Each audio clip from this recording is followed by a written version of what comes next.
నియోజకవర్గ ప్రజలందరికీ ఒక చిన్న విన్నపం. అదేమిటంటే, ఎప్పటి నుంచో చెప్తున్నారు ప్రభుత్వ అధికారులు, విలేజ్ సెక్రటరీస్, తడి పొడితో పాటు ఆ ప్లాస్టిక్ మెటీరియల్కి సంబంధించి ఆ చెత్త అంతా సపరేట్గా పెట్టాలి.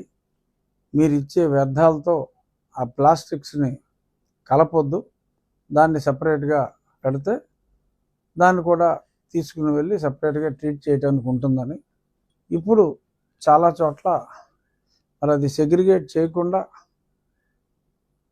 కలిపేసి ఒకే చెత్తగా ఇస్తున్నారు కొన్ని గృహాల్లో. చాలా గ్రామాల్లో రోజు విడిచి రోజు ఇంటి దగ్గరికి వచ్చి ఆ పంచాయతీ అధికారులు, పంచాయతీ స్టాఫ్ వచ్చి తీసుకుని వెళ్తున్నారు. యావరేజ్ చూసుకుంటే 50%, కొన్ని ఊర్లో 80% ఉంది, కొన్ని ఊర్లో 20% ఆ చెత్త సెపరేట్ చేయడం జరుగుతుంది. సెక్రటరీస్ అందరితోటి ఈరోజు ఒక సమావేశం నిర్వహించాం. ఆ సమావేశంలో సెక్రటరీస్కి చెప్పింది ఏంటంటే, ఎవరైనా ఆ చెత్తని విభజించకుండా కలిపి ఒకే చెత్తగా ఉంచితే దాన్ని మీ ఇంటి దగ్గరే వదిలి వెళ్ళిపోతాం. ఇంకా మారకపోతే ఎవరైనా ఆ చెత్తని తీసుకువెళ్ళలేదని చెప్పి రోడ్డు మీద వేస్తే ఆ మరుసటి రోజు ఆ చెత్త మీ ఇంటి ముందే కుమ్మరించడం జరుగుతుంది. పబ్లిక్ ఇంట్రెస్ట్ మీద సహకరించండి. పంచాయతీరాజ్ శాఖ మంత్రి పవన్ కళ్యాణ్ గారు చెత్త నుంచి సంపద సృష్టించాలి, పూర్వం ఆపేసిన కేంద్రాలన్నీ కూడా మళ్ళీ పునర్వ్యవస్థీకరించి సక్రమంగా వాడుకోవాలి అని ఆయన చెప్పినప్పటికీ కూడా మరి ఇంకా 50% మరి సెగ్రిగేషన్ జరగట్లేదు. మరి చెత్త ద్వారా మరింత చెత్త, పరిసరాల్ని మరింత చెత్త చేస్తున్నారు. అది చాలా అసహ్యం. చెత్త నుంచి సంపద అనే నినాదం అలా ఉంటే, మరి చెత్త నుంచి దరిద్రం అనే ఒక కాన్సెప్ట్తో చాలామంది గృహస్థులు ఫాలో అవ్వట్లేదు. సో దయచేసి మీ ఇల్లు శుభ్రంగా ఉండాలి, మీ ఊరు శుభ్రంగా ఉండాలి అంటే పంచాయతీరాజ్ శాఖ వారికి పవన్ కళ్యాణ్ గారు చెప్పినట్టు సహకరించాలి. ప్రతి కేంద్రంలోనూ తడి చెత్త, పొడి చెత్త సపరేట్గా ట్రీట్ చేసి మరి ఆ వేస్ట్ నుంచి మెన్యూర్ ఎలా చేయాలి అనే దానికి చర్యలు తీసుకుంటున్నారు.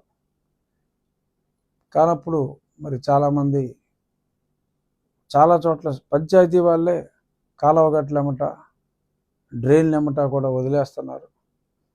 అటువంటి గ్రామ సెక్రటరీల మీద కూడా, ఆ పంచాయతీ సర్పంచుల్లో మీద కూడా చర్యలు తీసుకుంటామని చెప్పి ఈరోజు ఖచ్చితంగా ఇన్స్ట్రక్షన్స్ ఇవ్వటం అయింది.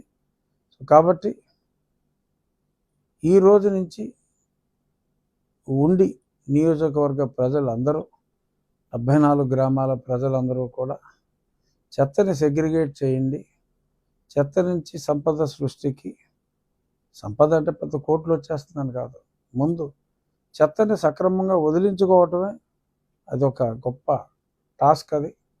సో అంచేత ప్రజలందరూ పంచాయతీరాజ్ శాఖ మంత్రి గారు సూచించినట్టు కోఆపరేట్ చేయండి. కోఆపరేట్ చేయకపోతే మరి ఆ చెత్త మీ వద్దే ఉంటుంది, మీ ఇంట్లోనే ఉంటుంది, అక్కడే డంప్ చేయబడుతుంది అని సవినయంగా తెలియచేసుకుంటూ ఈ నిబంధనలు పాటించండి. మీ గ్రామాలు ఎంత చక్కగా ఉంటాయో మీరే చూడండి. అలాగే చాలా చోట్ల గ్రామ సముదాయాల్లో, కొన్ని అంగన్వాడీ స్కూళ్ళ బయట, కాంపౌండ్ వాళ్ళు లేని ఎలిమెంటరీ స్కూళ్ళ బయట, కొన్ని కూడళ్లలో చాలామంది ఈ లిక్కర్ తాగి రోడ్ల మీద పడేయటాలు, కాలువల్లో పడేయటాలు. కాలువలు ఇప్పుడు ఏదో ఒక దశాబ్దం తర్వాత ఇప్పుడు కాలువలు క్లీన్ చేస్తూ ఉంటే టన్నులకు టన్నులు ఈ ప్లాస్టిక్ బాటిల్స్, ఈ గాజు బాటిల్స్, ఇవన్నీ ఈ లిక్కర్ తాగి పడేసినవన్నీ కుప్పలు కుప్పలుగా ఈ కాలువల్లోంచి వస్తుంది. కాలువలు పూర్తి చేస్తున్నారు, సాగునీరుకి ఇబ్బంది పెడుతున్నారు, మరి డ్రైనేజ్కి ఇబ్బంది పెడుతున్నారు. దానివల్ల కలుషితమై వ్యాధుల బారిన పడుతున్నారు, జనం చచ్చిపోతున్నారు. సో ఇది చాలా దురదృష్టం అని చెప్పి చేతులు ముడుచుకుని కూర్చోం, సక్రమంగా పనిచేసేలాగా చేస్తాం. సో అంచేత పోలీస్ స్పెషల్ డ్రైవ్ కూడా పెట్టడం జరిగింది. ఈరోజు రాత్రి నుంచే ఎక్కడెక్కడైతే తాగుతున్నారో మరి ఇవాళే కూడా కనీసం ఓ 15-20 మందిని పబ్లిక్ ప్లేసుల్లో తాగి అక్కడ వదిలేసే వాళ్ళని పట్టేయటం జరుగుతుంది. వాళ్ళ ఫోటోలు కూడా ఇస్తాం మీడియాకి. సో అప్రమత్తంగా ఉండండి. మీ ఇంటికి వెళ్ళి తాగండి తప్ప బజారుల్లో తాగి బలాదూరులుగా ఎక్కడ పడితే అక్కడ పడేయటం నా నియోజకవర్గంలో అయితే కుదరదు. సో చెత్తని సెపరేట్ చేయండి, పంచాయతీరాజ్ శాఖకు సహకరించండి. పబ్లిక్ ప్లేసుల్లో చెత్త వేయొద్దు. కాలువల్లో, డ్రైనేజీల్లో మీరు తాగిన బాటిల్స్ ఇవన్నీ విసిరేయొద్దు. ఎక్కడ పడితే అక్కడ పాఠశాల లాంటి ప్రాంతాల్లో తాగి అవన్నీ అక్కడ వదిలి పబ్లిక్ డిస్టర్బెన్స్ చేయొద్దు. ఇది విజ్ఞప్తి, వినతి. ఫాలో అయితే, మరి ఫాలో అవ్వకపోతే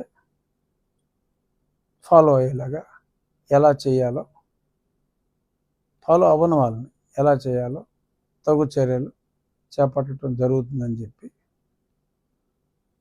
ఉండి నియోజకవర్గ ప్రజలకు నా మరొక్కసారి, మూడోసారి మనవి, విన్నపం, విజ్ఞప్తి. Thank you.